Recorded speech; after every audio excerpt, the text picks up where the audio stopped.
And it's important during a storm. You might not know where you're going, but hopefully you know where you are. And navigators, at least in the olden days, used sextants. This is dates to the mid-18th century. A sextant was a navigational instrument that sailors used, were able to study the celestial bodies, the planets, the stars, the moon, the sun, to determine their line of position. I was in the Marine Corps, and nothing against sailors, we use GPS, but you know, that's fine. The way they do it is okay. As I mentioned before, the money raised for the award through the Prince Henry Foundation goes to a charity. The charity selected by this year's recipient is called the LIST Project. The LIST Project works to help resettle Iraqi refugees who are living in Iraq and at risk because of the service that they rendered to American troops. It's a very worthy cause. When I was in Iraq, I befriended an Iraqi archaeologist. After I came back, I sent him letters, and he sent me letters until I was told that it's probably too dangerous to send him a letter with an American postmark. So when I spoke today to Kirk Johnson, who's the founder and director of the LIST Project, he was very interested in the story, and we sort of negotiated that he would continue to help me seek this young archaeologist out. All of this is relevant immediately after tonight's event. Starting at 9 o'clock upstairs, there's a fundraiser to benefit the LIST Project. And I think it's going to be something that's real fun. Guy Spear wrote an article in Time magazine a few weeks ago called "My $650,000 Lunch with Warren Buffett."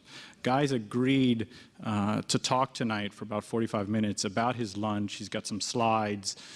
We have put together a very quick or easy to fill out donation form. If you'd like to come upstairs, we would welcome you. We'd love to have you. It's at 9 o'clock. No donation is too small. I might also point out no donation is too large. Without further ado, it's an honor to present three prominent hedge fund managers who will present the award. Please welcome Guy Spear, Ken Schubenstein, and John Griffin.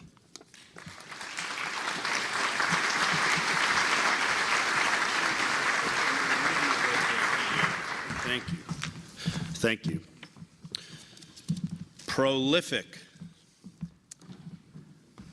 He has got more photographs of me on his computer hard drive than I have on my computer hard drive.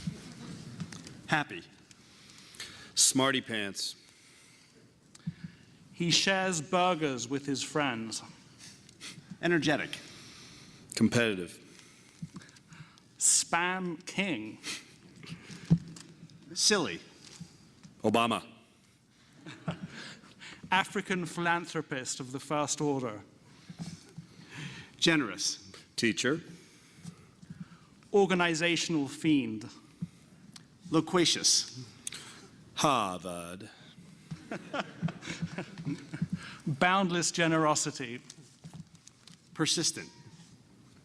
Gummy bears. Always a source of confectionery when you need it. Teacher. Okay, the best. Now, we could spend the rest of the evening talking about the recipient. Or, alternatively, if you have enough bandwidth, we could share with you 10 million emails that we have from him on our hard drives. But let me just give you one short and real-time vignette.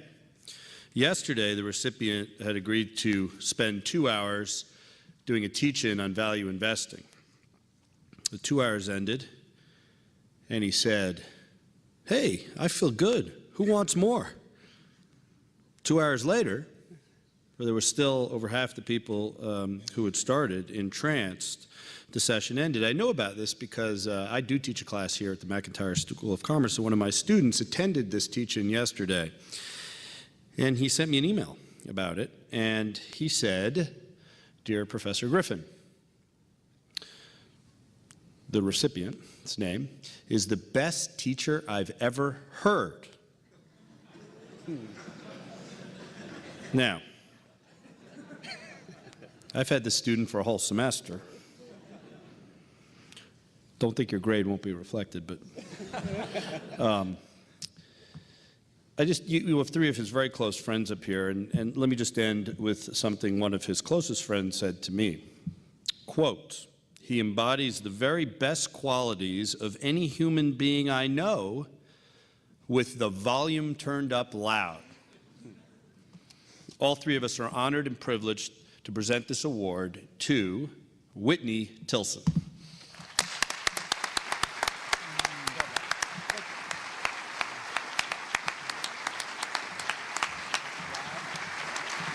Thank you, Ken. We get a photo.